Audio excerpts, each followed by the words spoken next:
I have 3 million mastery points and hit well into master elo on several accounts while one-tricking Soraka. Here are some tips that I think you won't get anywhere else.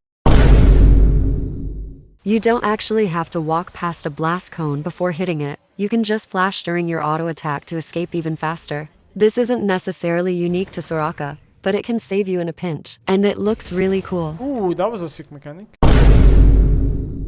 As long as the center of your equinox is out of vision, the enemy won't be able to see it. So if you hide your casting animation by stepping into the bush, and then place it on the edge, you can do some nice outplays.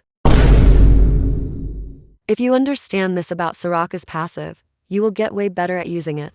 Notice how we are going this way, while our low health teammate is over there. But we are still sped up by our passive. That's because our passive works in a 180-degree cone. You don't actually have to be facing your teammate to get the speed boost.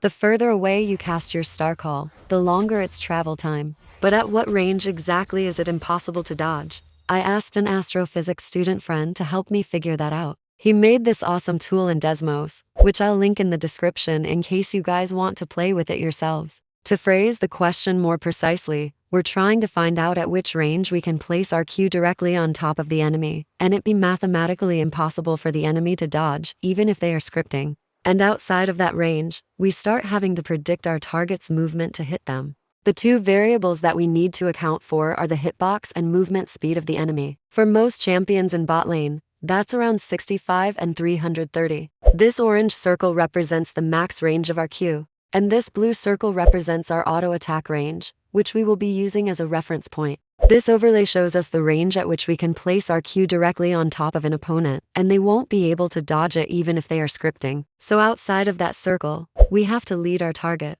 Seems pretty simple so far, right? But what if the enemy has tier 1 boots? When we add 25 movement speed to the V slider, this is what happens to the center targeting range. So if the enemy has boots, they have to be even closer than our auto attack range. Now let's see it in action. Kai'Sa is just barely outside of our auto attack range, so we use a small amount of lead targeting and predict she will dodge away from her minions and Milio. And we hit her with the edge of our Q on the last frame. As you may have noticed, I always have my auto attack range on display. It helps me with spacing and estimating how to aim my Q. To do this, you need to find your input.ini and open it with Notepad. Then find this line and make sure it says space in brackets. Now pressing spacebar will not only center your camera, but also turn on your character menu, which shows your auto attack range. And while you're at it, you might as well go to persisted settings.json and right-click it. Then go to properties and set it to read only. That way your settings can't be changed, and they will stay no matter which account you log into. But if you want to change your settings later, you'll have to undo this first. Here's every ult interaction you need to know about. You can ult people in Mord's Shadow Realm. And all of these invulnerabilities, including Guardian Angel, also don't stop you from healing with your ult. But Kindred's ultimate is a special case. As soon as anyone reaches 10% HP, their health locks and they can't be healed.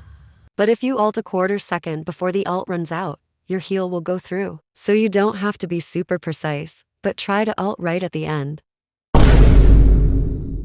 When you're playing against an ADC with a dash, you have to be very conscious about your positioning. Look what happens when we try to Q Lucian. Even with bone plating up, you're always going to lose trades when they can just avoid your Q and hit you back for free. But when you invert your positioning, now they have to dash into range of your ADC to punish you for missing. When your ADC gets engaged on, I often see Soraka players use Equinox on the engager, but it's way better if you use it to stop the enemy ADC from following up on their support's engage. You should only use it on the support if it can stop the engage from happening at all. But the most important thing is to use it well in teamfights. If you can find an angle to stop an Ornn from recasting his ult, that can win you the game. But if you pick the wrong thing to use it on, everyone else on the enemy team knows they have a window to do whatever they want. I promise you everybody on the enemy team is tracking it, so don't use it for fun just because it's off cooldown. And when you get into the load screen, you should already be playing the team fights in your head and make a plan for how you are going to use it.